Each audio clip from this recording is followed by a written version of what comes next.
Hello my beautiful friends and welcome to Tailor Made Beauty by Kris. Today we have the first foundation review of 2022. It is the Tarte Shape Tape Cloud Coverage Broad Spectrum SPF 15 foundation. Apparently this came out in early December and I didn't even remember ordering it. When it first came out, the Tarte website was completely sold out of it and the only place you could find it was QVC. So I was really surprised last week when there was a QVC box in my mail because I didn't remember getting it.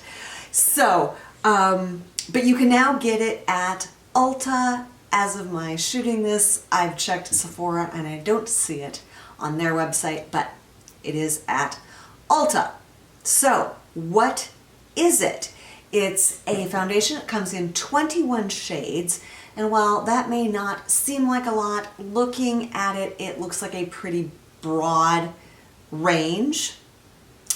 It says that it is a light as air, medium buildable coverage, bouncy, cloud-like texture, feels comfy and weightless, natural matte finish, looks and feels like skin, delivers a soft focus effect for dreamy look. That the Cloud 9 complex drenches skin in 24-hour hydration. And yes, it does have mineral sunscreen in it, but we all know that we don't rely on our sunscreen for sun protection. It says that it's 24-hour hydration, 24-hour crease proof, 24-hour makeup, transfer proof.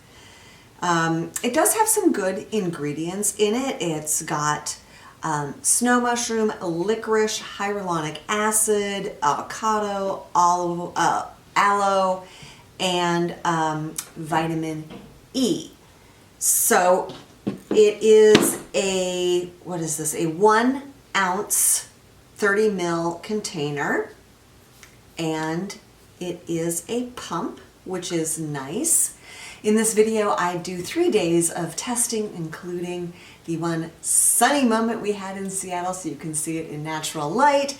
You can see what it looks like in photography. Thank you so much. Do the YouTube things, and here's the rest of my review. Day 1, I have done my normal morning routine, including sunscreen, which I have let dry down for 20 minutes. Today I'm going to prime half my face and leave the other half unprimed. And I am going to prime my right side because this line, if anything, is going to get foundation to build up in it. It's going to be this line right here. I am using the Shiseido Waso. This was in my best of 21 video. I have learned how to use this primer for my skin and really enjoy it. When I purchased this, it came with the brush for free. To me, it kind of looks like a little bit of a riff on the BK Beauty brush. It's narrow in the middle, so I'm curious to see how this brush works. This is nice. It's got a pump. I really like pumps. And that is thick. Very thick. I guess I thought like Cloud and with all the skincare ingredients that are in here that it would be like a little more runny, but it is not. It is quite thick, so I'm curious to see how it covers.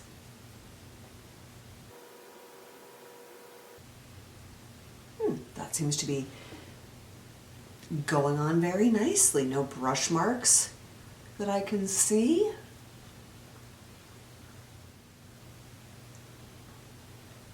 Let's just compare the side with to the side without.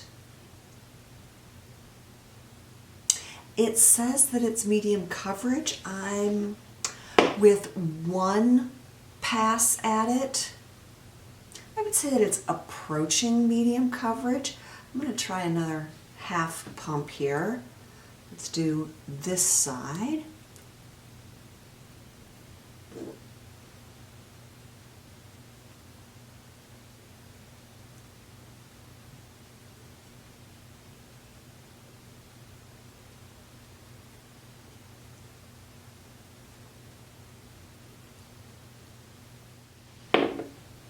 I have a 7X mirror right here, and in looking at that, I'm not really seeing at this point a difference between the primer side and the non-primer side, so I guess that's good news. I would like to see if I can build it up a little bit more, cover some of the redness on my cheeks. And as you can see, I also went back over my nose, trying to build up a little bit of coverage there. I feel like sometimes my nose is the hardest place to get coverage, and with wearing masks and everything, it feels like it's the first place to wear off. So I'm just going to take what's left on the back of my hand and stipple that onto my nose. Clearly, I finished up my makeup and did my hair. It's been actually about an hour since I put this foundation on. And when I look at my 10X mirror, I do see it settling into wrinkles on my forehead and this wrinkle already. So let's see how it wears. I will say, you know, it does look like a pretty nice foundation. So I'm curious to see where this goes.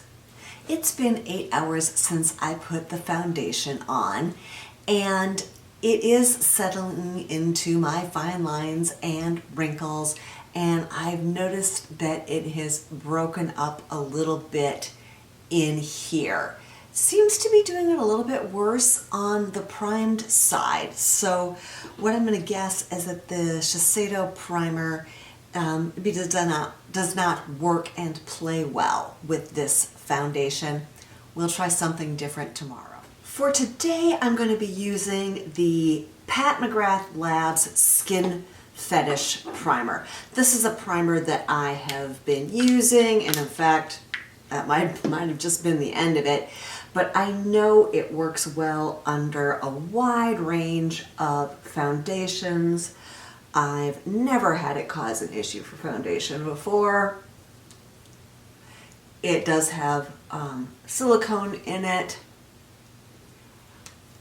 I find it to be nice. It has a little bit of moisture and just does a nice job of smoothing out the surface, which is what we want from a primer. Today I'm going to be using a damp beauty blender for applying the foundation. The brush worked fine yesterday. I didn't see any brush marks, but I know that all of us prefer different methods. So, beauty blender we will.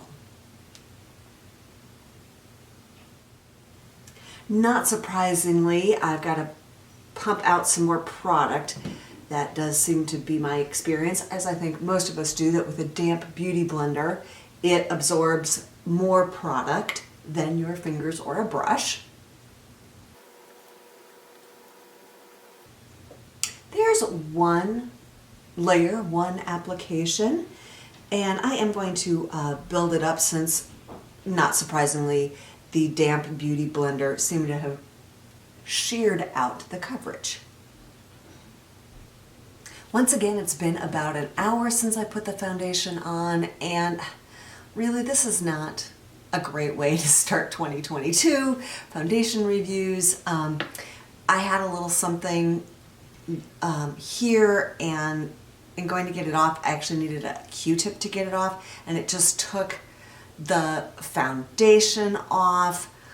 I was outside for a minute. It's a little on the cold side, so my nose started running, and there was like the track of my nose running through my foundation. It just, I don't feel like this foundation, despite all its really good ingredients, is really made for mature skin. But let's see how it wears. There's always tomorrow. I can't believe the sun is out. We have not seen the sun here in about a week and a half, so I had to come shoot this outside so you could see what it looks like out in natural light. The Pat McGrath primer did not seem to make any difference. It's settled into fine lines and wrinkles. It's really patchy up here. It's completely gone off my chin, although I was wearing a mask for about an hour and a half today, and I did a whole lot of this today. So that's not surprising. I've got one more primer to try tomorrow to try to salvage this foundation. Today I have used the Hourglass Mineral Veil primer. I know for a lot of you this is your holy grail primer, so why not? And I'm curious if applying with fingers is going to make any difference, like if that little bit of extra warmth from my fingers, body heat, is going to do it. So let's start with a pump and give it a go. It is a really thick formulation. Of course, I know that because I've been pumping out these big blobs of it on my hand. But since this is my first time actually manipulating the product with my hands, it was a little surprising.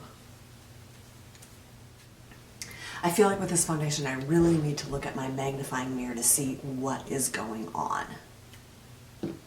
That seems to have gone on quite nicely with my fingers. It feels a little tacky, so I'll be curious when it dries down how it looks. I feel like I have not had good luck at all lately with any of the foundations I've tried in the last several months.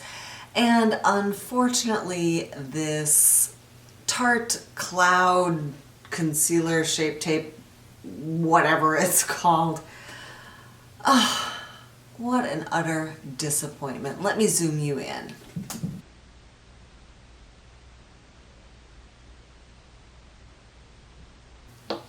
It has settled into fine lines, it has settled into wrinkles, it has settled into pores and emphasized them. It's broken up. It just doesn't seem to matter on my skin what I do. This foundation is an utter failure for my skin. I think if you are like in your 20s or 30s and you've got really smooth skin, that this might be a nice combination of some skincare and foundation. You know, from a couple feet away it still looks good. It has a nice finish. I looked on Ulta. It's got 3 reviews. One person gave it 1 star because of something about the sunscreen. And okay, we all know, don't we, that you can't rely on your foundation to provide you enough UVB and UVA protection. And then 2 people really loved it. They said they liked the matte finish, that it dried down nicely without drying skin. And I'll agree with that. It's not a drying foundation. With squalene in there, that doesn't surprise me. But on mature skin, on skin with pores, on skin with texture, with fine lines and wrinkles, yeah, not my favorite. So YouTube the heck out of me below with likes and subscribes, and have a fantastic day.